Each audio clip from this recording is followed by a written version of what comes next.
We are going to now move to our keynoter this morning, and I'm really excited about this. I mean, look, there's a lot that we will do ourselves because we're smart. There's a lot that business will do because it's a way of saving money. And there's a lot that we are regulated or told to do because that's what government's job is. It's controversial.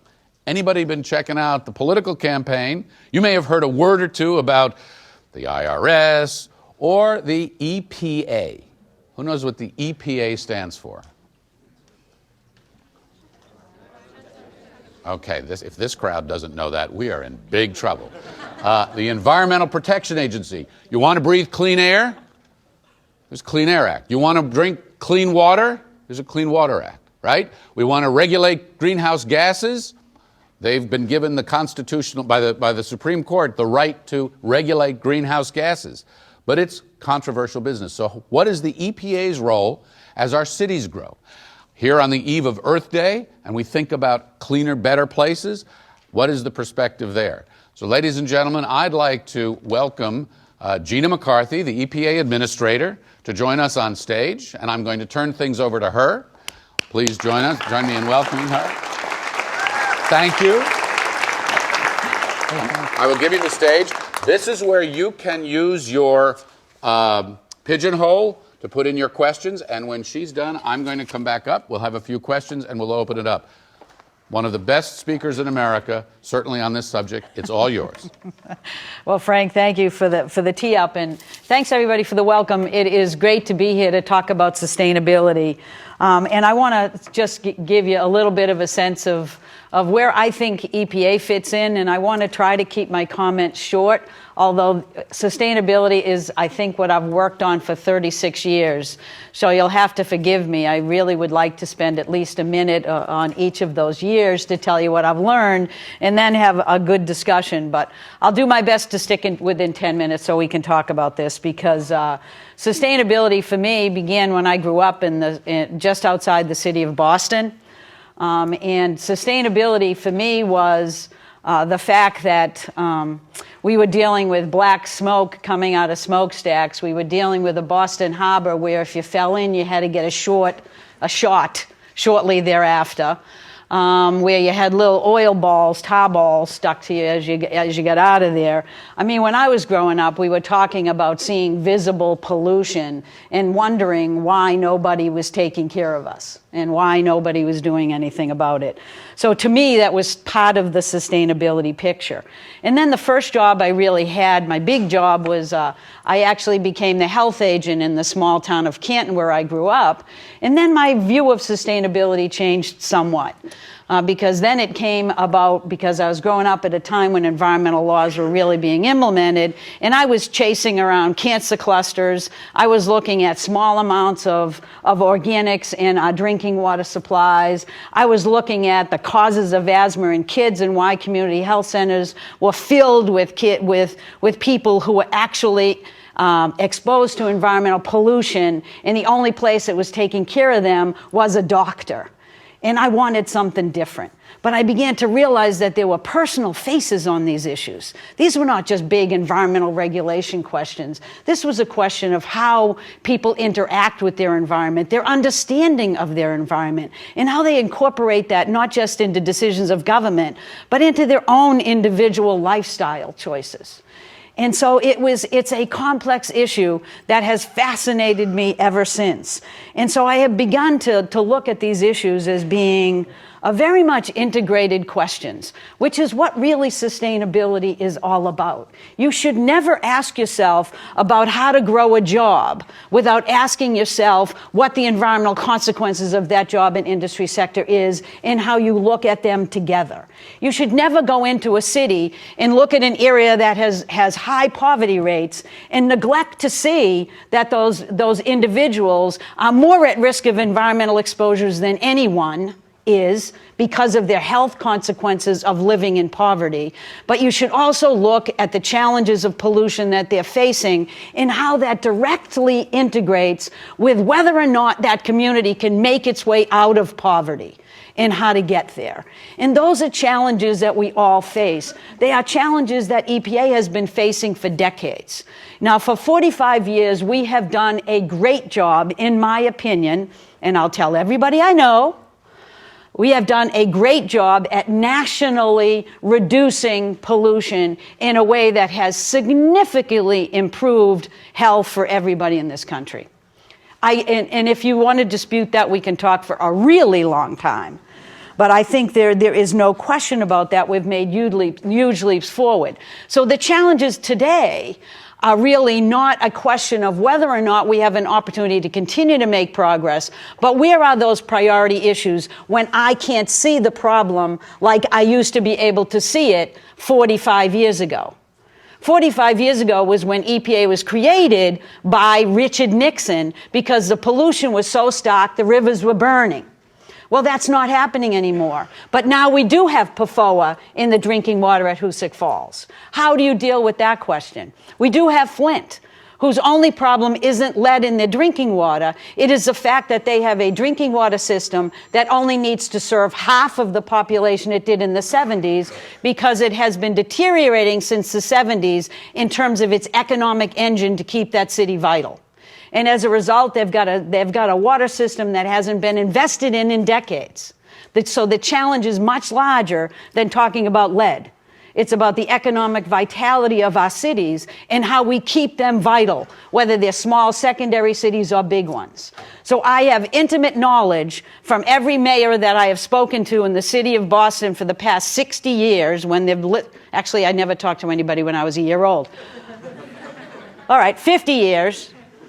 That they know that the cleanup of Boston Harbor was the thing that made that city work. That is why it is a world-class city. The environment does not hold back cities. It opens up opportunities. And you have to look at it as an integrated thought process. That's what sustainability is.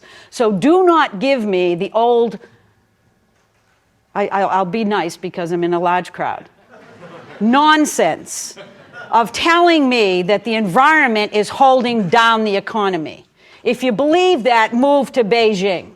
If you believe that, move to New Delhi. If you believe that, look at what happened just a couple of weeks ago in Mexico City. The environment is a foundation for a growing economy, especially in an urban area. Especially in an urban area. Because an urban area, by its very nature, has larger levels of pollution that it needs to deal with. But the great news is that while we've made big progress, EPA and many others like yourself are beginning to realize what Tip O'Neill always said, that politics are local. So I am not, just as EPA, working on this high-level rulemaking. We are working in communities, especially the communities that have been left behind.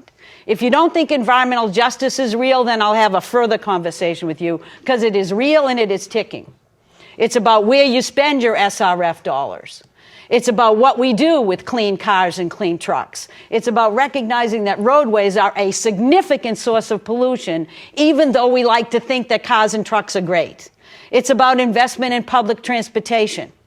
And we are looking at how EPA, as an agency that has intimate knowledge and understanding of how to work with communities, because we've been doing it for decades, can actually identify opportunities to go into communities, holding hands with other members of the federal family who have 3 zeros bigger in their budget than we do. And how do I get them to spend their money recognizing that housing improves the economy, connecting communities to light rail improves the economy. That there are many things that improve the economy, that with it comes a more vibrant and clean environment. And we need everybody at the table thinking that way.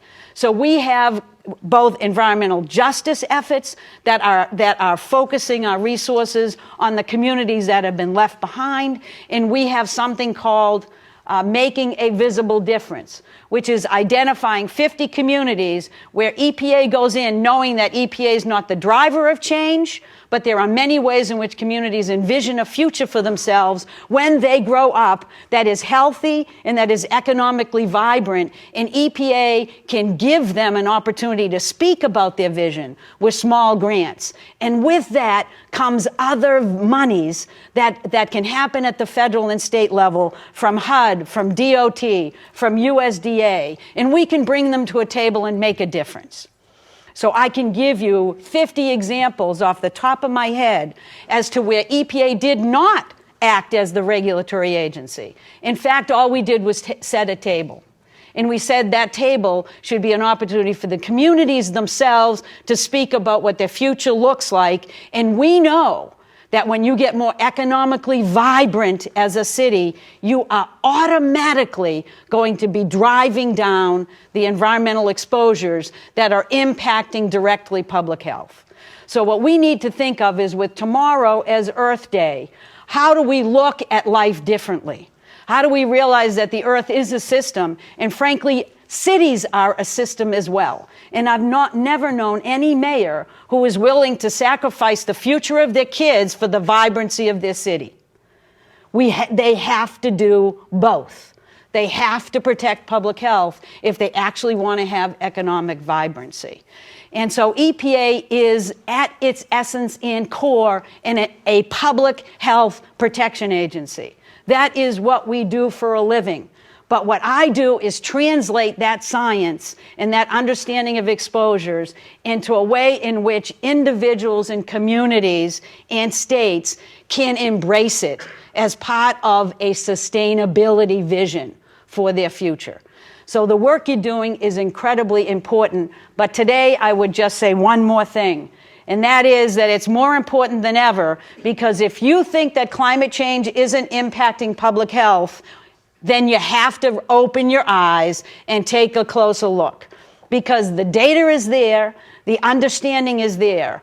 And so while EPA struggles to bring good quality air to everybody, safe drinking water, healthy, safe places for kids to live and work, we also have to recognize that an unstable climate is impacting every human being on the face of this earth. And if we do not do something, you are the very people whose future is being robbed and taken from you. So sustainability needs to factor in climate change. Now, my last point is that you are smart enough to not follow the path that we did, which is to jump at every opportunity to do something without recognizing the other consequences of our actions. We are smarter than that. You're smarter than that, which is why I welcome you to be the next leaders in Washington, because we still aren't getting it quite right. All right? You need to remind everybody that it's your future and your kids. And what you're bringing to the table today is a level of innovation and creativity that is making the dynamic of sustainability possible. It is making it possible because we now have vehicles that can do better than ever before in a gallon of gasoline. But even more importantly, we have ones that don't need it to run. Right? You have energy systems that are knock your socks off competitive against fossil fuel. And who doesn't like solar energy on their house to be able to force a utility to buy the energy that you generate? You gotta love that.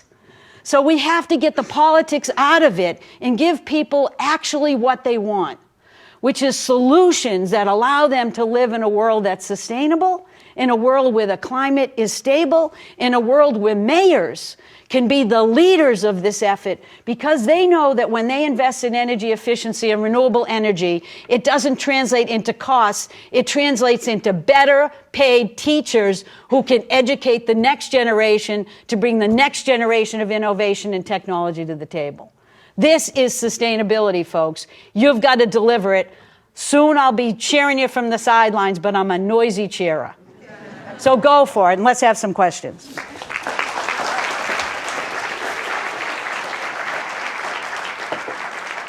Thanks, Frank. Bravo.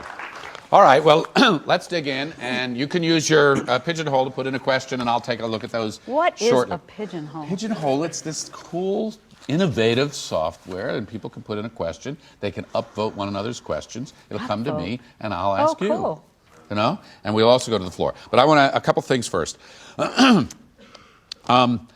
You just mentioned some of these innovations. The Tesla 3, this new car that just came out. You heard about this thing? It's supposed to be $30,000. 300,000 people have signed up for this thing. It represents something like $14 billion worth of product. It would make it, if everybody took one, which they wouldn't, the single biggest product launch in the history of the world.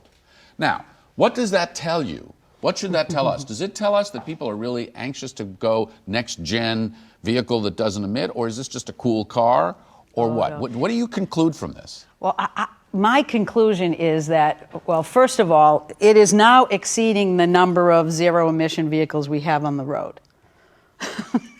It is an amazing signal that people are ready for innovation. And I think people, because of our ability to educate and share information, know more than they've ever known before. You know, we used to say in the 60s, information is power. It is still as powerful as it gets. Good, solid, factual information. So people understand that the climate is changing. They understand that they need to be part of the solution. You think they're doing this because of climate change? I think they're doing it for a bunch of reasons. One is it's cool, and if the environment is cool, I'm taking it every time. You know, if it's really cool to drive around in a vehicle that's also incredibly beneficial to the environment, yahoo, I'll say it's cool every day. I think people like innovation now. I think they're less afraid of it than ever before. I think so innovation is cool. I think innovation is very cool. Well, look at these cameras that people are pointing at me. They're in a phone. Now, I know that your age thinks that that's always been the case, but for crying out loud, think about the world, how the world has changed, Frank. Think about it. When I started, we used these things called typewriters.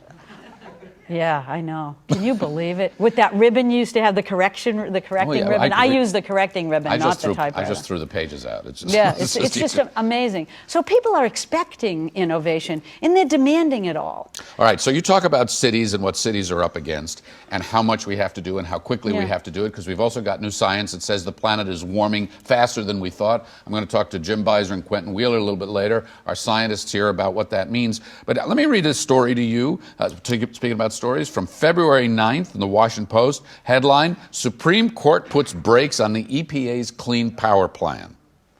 U.S. Supreme Court granted a stay halting implementation of the Environmental Protection Agency's Clean Power Plan pending a resolution of legal challenges to the program in court. CPP is arguably the Obama administration's signature environmental initiative, representing the EPA's most ambitious effort to control greenhouse gas emissions under the Clean Air Act. How big a setback is that? Well, it adds some months to the court drama, but Frank, if you follow anything in the world, you know that everything EPA does is litigated. And much of what we litigate goes to the Supreme Court. I think the basic thing, we didn't lose anything yet. That was not a merit issue. That was a discussion that basically said, and the Supreme Court, it speaks for itself. It said very little here. But it basically said, this is a big deal, we want a piece of it. They would have gotten a piece of it anyways. So here's the thing, Frank, to remember. And it does add time, but first of all, people need to understand that we got almost 4 million comments on this rule. And we had more lawyers commenting on this rule than you can imagine. The litigation had 22 pages of lawyers' names on the other side. Every one of them couldn't help themselves but to tell us every legal inadequacy that they thought the proposed rule had. Guess what? We read them all. We made changes between proposal and final. I am enormously confident that we will meet the merits test up the chain and that this will hold. But the most important thing to recognize is while it's a slight delay in getting things to happen, we have states that are continuing to do this work. We have an energy system that is transforming as we speak. It was always intended to be a long-term investment signal recognizing that the transition is happening and we want money to continue to be invested in those new solutions, we are not going to lose a ton of reductions while we are losing some time before the court The guts of this resolves Clean this. Power Plan are what, for those who may not be The guts of the Clean Power Plan is we're regulating greenhouse gas emissions from the power sector, from fossil fuel, and we're allowing each state to develop their own plans to achieve that target using the energy system itself to design those plans. So every state has a target that they need to achieve that's based on your ability to look at cleaning up the fossil fuel facilities and making them more efficient, or looking at renewables, looking at energy efficiency. You can look at a full range of the way the energy system works to continue to drive down greenhouse gases. What did the Paris Agreement mean for you and for cities? Well, the Paris Agreement meant a couple of things for me, that the work of the president was exactly what he had hoped, which is he put out a plan that he knew would show really significant domestic action in the U.S., and that would trigger an opportunity to have tough conversations with other large economies, which he had personally, and that we would deliver an agreement that was meaningful. The Paris Agreement was, it's very meaningful. And when you see the way in which you've got over 180 countries getting together tomorrow to actually put this into action, it has tremendous meaning and levels of detail that no agreement has had before. What it means for cities in the U.S. is you've got a transformation in the U.S. that's happening from the rural areas to our cities. It means that there will be economic investment in the innovations of the future. It also means that we have to really continue to rethink how we make those investments consistent with a low-carbon future. So it's sending a signal at every level of all governments, but also in the business community. And make no mistake, the business community is out in droves about the issues of climate and supportive. Take a look at the businesses that have filed briefs on behalf of a federal government on the Clean Power Plan. It'll knock your socks off. All those people who have made those little phones right there and who service them, they're all standing up and saying the world's changing, get with it, we need to do this. So it'll make a big difference in terms of the investment and innovation that cities will see. Okay, I got some questions from Pigeon Hole. Here's one. How can developing countries create agencies such as EPA without being affected by the corruption that controls such countries? Yeah. Well, with EPA... That's the top of the list, by the way. It's a really good question, and it deserves a very long response, which I don't have the time to do. But I will tell you, EPA is seen as a gold standard among countries. And really, when I'm saying this, I'm not bragging about me. I'm a newbie at EPA. It really is the fact that they are seen as the premier environmental agency across the world. And so we are sought after, but we provide opportunities for our staff to go and work either regionally to try to rebuild and provide a more stable structure, to look at how you improve environmentally. But one of the most important lessons that I have learned at EPA and that we're trying to teach others is that it's not about doing policies and rules, it's about implementing and enforcing them. And so we actually go with explaining what the rule of law means and why that is an essential underpinning. You cannot simply have political leadership that says, I believe in this and we're going to do that, like many countries do, without delivering the goods. It's all about implementing and it's all about enforcing. This is what's how many here have been to China? Who's been to China? Okay, you've been to Beijing, you've seen the air, tried to breathe. All right, how can a country like China actually make the progress it needs to make if it doesn't have the rule of law, it doesn't have NGOs, it doesn't have a free press? It says it wants to do this stuff. It says it's got an EPA. Let me give you a little, just a brief little story, because I understand the question. You're absolutely right that there are many developing countries that do not have the infrastructure and where corruption becomes a significant problem. And China has made a lot of statements about what they want to do. Let me give you just very briefly. One of the reasons why China is moving in the direction that it's moving in is not because because of the rule of law has been instituted the way that we would like to see it, or the way that we design it. They have their own system that they use. But the big change in China happened when EPA put an air monitor on the embassy in Beijing and tweeted out the results of that in terms of particulate matter. Really ticked them off when you did that. Information is still, transparency, information is still one of the biggest drivers. China knew right away that when everybody could see what the real numbers were and compare it to what they were saying were the numbers, that there was going to be a problem. And it changed everything. You didn't make their day when you started doing that. But I want to point that out, not because I'm taking credit for this, but we've added, in New Delhi there is one. We are going everywhere. In Jakarta, we now have a monitor because Secretary Kerry decided this worked so well that we were going to bring information to people in other places. See, you have to have information and allow people, human beings, to activate the next environmental revolution no matter where you are. And you have that progress requires You it. have actually just validated why we're here. This is the power of storytelling. The power, you take a piece of information and you convey it to people, if you can convey it compellingly. Yeah. That's a story that tells itself because people are living in that air. They get it. All right, next question. Hey, I just want to make one more point that when I went to Beijing a couple of years later, because you're right, they were not happy with me when I was there, I went back. I went to their new monitoring station they have in Beijing and their little headquarters where they look at all the monitors. I will have to say that 90% of the technology that was sold to Beijing to do that was U.S. So again, don't tell me this is a problem for the United States to have every country begin to boost themselves up because our technologies then have huge markets. And it's an amazing thing to see it develop the way that it has developed in China. You're telling this stuff to the presidential candidates too? They're not calling me, but if they do, I would. All right. Couple of quick questions. The top of the list. What skills do tomorrow's leaders need to fight the battles and solve these problems? Are they different from the skills of today's leaders? I think we have some tremendous leaders today. So with a broad brush, I wouldn't want to say that they need to be any different. You just need to you need to recognize that if you're relying on bureaucracies to do this work, that are narrowly defined, that you're not going to get there. More science, you need thinkers that can cross over. How about more science in our leaders? How about more data?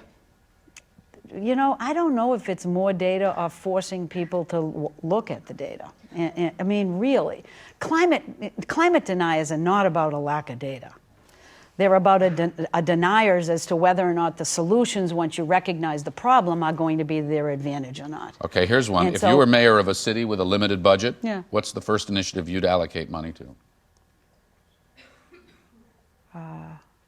I would look at, I am an energy efficiency nut. I would look at energy efficiency first. It actually provides you flexibility to save money that you can then spend anywhere. The funny thing is that most cities, their second cost after personnel, you'd never guess this unless you looked at the wonky data, which I'm a wonky person, is water and drinking water. That is the biggest expense, the energy it takes to do that. All you have to do is get more efficient pumps, and you can hire more teachers. You've seen a lot. And it's great for climate. I really have to say that energy efficiency is all about climate change. You're a scientist. You've seen a lot. You've been in this position for a long time. You talked about innovation. We talked about stories. Tell us a story. Tell us about a place you've gone, something you've seen, something that you think makes a difference, something that's new, that you wish you could tell more people that story. You know, I'll tell you a story, and it's really not, it's a little story, which is why it appeals to me. We have this program that the president set up, which is really about sustainability. It's forcing the federal family to work together. It's a collaboration on sustainable communities, smart cities, smart communities, that kind of thing. And I went to take a look at where HUD, DOT, EPA, USDA was working together. And I went to a place called Broad Street in Tennessee. Now, this is not an earth-shattering issue. But Broad Street in Tennessee was an area that had been disinvested in. It had storefronts that had no businesses in them. It was very high crime. It was sort of a in an urban area. It was a borderline area, but that had been disinvested in. And apparently everybody decided they were going to go back there and see what was going on and what they could do. And by the time I got back there, I get to see the success stories, right? But basically, this community, we spent either a $15,000 or $20,000 grant, an environmental justice grant, to ask them to sit down with the people that were still living there and envision where they wanted to be and how they would revitalize. And for that $15,000, they identified that they wanted to do a whole bunch of things that would have required a lot of money. But the first thing they decided to do was restructure their road, that was Broad Street, so that it would be more friendly and it would have a bike path. Now, I know many of you would think that that's a nothing burger, is what we call it, a nothing burger. But what happened when they did that was that people started to be on the street again. You know, instead of having parallel park, you go this way, you open up areas where you could have green spaces and where you could slow down. All of a sudden, small businesses started coming back there. And because of the collaborative way in which we did the visioning process with other agencies at the table, they got huge chunks of money from HUD to start reinvesting in that area. They got a big chunk of money from DOT. That's how government ought to work. That's what I think is so exciting. And the mayor said that a bike path can change everything. That's what a mayor needs to understand. Can a bike path change everything, Mayor? Really? It can change. Well, I've worked in this too long. I can give you 90,000 bike paths, or just small green spaces. A park where it used to be a contaminated property. Read about Spartansville, South Carolina. Read about Spartansville, South Carolina. Everybody said it was a terrible place, high poverty, drugs, prostitution, and it was. It isn't anymore because we cleaned up a couple of contaminated sites. People got faith in their government again. They started to go to public meetings and speak for themselves. They now have a health care center there. They now have a recreation center there. They have parks that people aren't afraid to go in. And that can happen quickly when you get people engaged again in their government and have faith in it. That's what's so disturbing about today, is that there is a concerted effort to make government ineffective and to tell everybody that when you invest in local communities, you're throwing your money away and you're giving it to big government. That is the biggest nightmare that I have, is people failing to invest in our communities and our infrastructure because they're pretending that that is going to somehow take away people's freedom and hand it to big government. Nothing could be further from the truth. That's what I call protecting people, investing in public health, investing in our roadways. That's what I call job growth and economic development. And we have to stop that nonsense. It doesn't happen that way. I'm going to need to let you go, but before I do, how many of the students in this room are interested, if you had a choice, working for a company that you felt was a good company, but not deeply involved in sustainability, versus one that you thought was doing sustainable things, would opt for the sustainable company? Okay? How many of you in this room actually would like to go into some form of something related to sustainability as a field, a career? What's your advice to them? How should they do that? Well, I'd like them to go to usa.gov and take a look at the jobs at EPA. It's you I need. You know, I really... You're hiring. I always. What are you looking for? What's your advice? Should they go out in the field? Should they go someplace around the world? Should they go into science? Should they go... Mayor, I'm going to say this not for you, but the people that I like to see are people that have had some real-world experience and can see the power of working at the local level. I love people at the local level because it makes it so much harder to put black hats and white hats when you see faces of everybody struggling and want to do the right thing. The reason why I love the job that I do is because I believe that in a democracy, people need to have differences of opinion.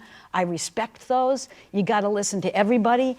And the closer you are to the community level, the more you begin to see the faces and understand the dynamics and respect differing opinions and find paths forward. I need those people with those experiences at the federal level so that they're not sitting in Washington thinking they know it all, or that a large policy is mine, I own it, it's the best thing ever, don't need to talk to anybody about it because I'm really smart. That is the attitude that will not get you anywhere fast. So get some real world experience. You know, don't just jump into another academic experience. You know, work at the local level, work at the state level, see the vibrancy, find out how to get people engaged and be unafraid for people to have different opinions. You're supposed to have different opinions. Gina McCarthy, thank you so much for coming here. Thank you. Really appreciate it. All right, Happy everybody. birthday.